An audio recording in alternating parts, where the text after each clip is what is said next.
Okay, so basically, what goes on is that people in general, this is a common thing with human beings, okay, that human beings have, is that people in general have a desire to want everybody to stay the same. And the reason why we want people to stay the same is so that our world can make sense. Your friends are like this too. Like, if you improve yourself, your friends will be like, what's this fucking shit you're studying? I even did that.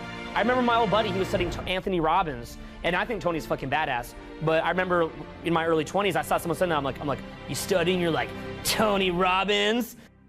A very important thing in life is trying the best you can to see reality, not through the illusion that you wish that it was, but for what it actually is. You're sort of, as you're going out and you're taking a lot of action because you're getting a lot of feedback from the external world and you're seeing a lot of different things, there's going to be a lot of things that you don't want to see.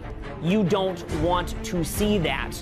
But you begin to see it, and what you realize is that the world is not that bad, okay? Actually, it's really fucking cool. The problem is you don't believe that you can change. You don't think that you could be a part of that. You want to try to see reality as accurately as possible, as best as you can. So over the decade that I did this, there was a lot of very difficult beliefs that I had about human beings, about attraction, about the nature of human relationships in general, about the nature of yourself and of the world that slowly began to unravel for me. And it caused like a lot of sleepless nights. You got to point the finger at yourself, but it's hard to do that. That's very, very hard to do, okay?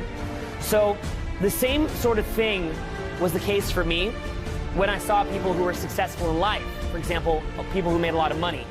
So where I came from, if somebody made a lot of money, they're lucky. Cheaters, criminal, basically luck, got it from the parents, they lucked out, or they're cheating the system, or they're dicks, or they're just fucking dicks. Now again, why is it easier to believe that? Because by choosing to believe that, you get to maintain that like confidence preservation mechanism.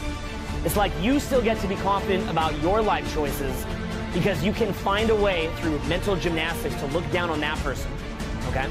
Now, since I've been running a business for over a decade, I've met many, many, many of the top entrepreneurs you would ever meet, people whose products you guys are wearing right now or have in your house. And usually when I meet them, it's quite surprising to find out they're not like these big fucking dicks.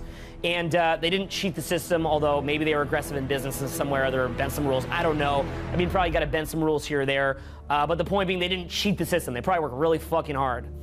The general view that I found of most guys that have a lot of money is they're in what's called abundance. They already know how to make money because they've established the work ethic, the confidence. They understand how business works. They could go build another business in 2 seconds.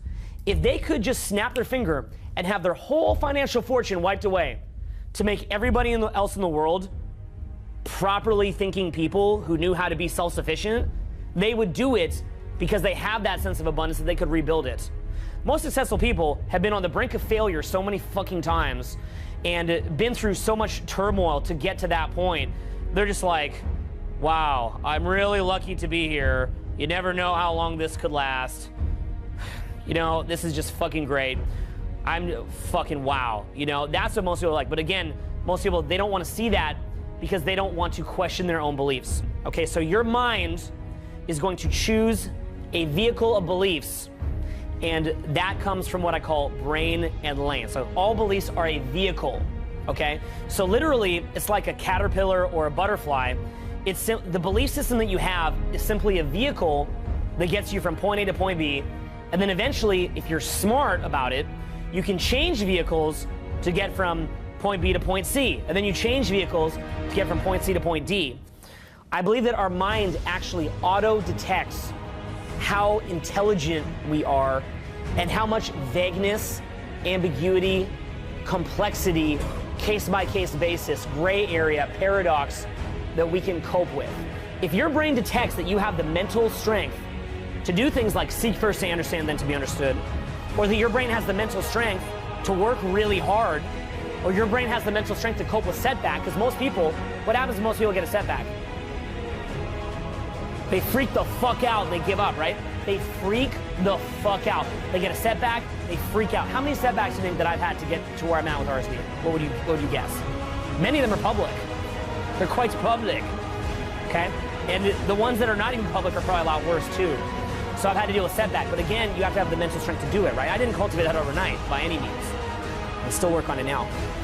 You can evolve in whatever way you want. But make no mistake, you're always changing and you're always evolving. You can create a life of your own design. It's the most incredible fucking thing.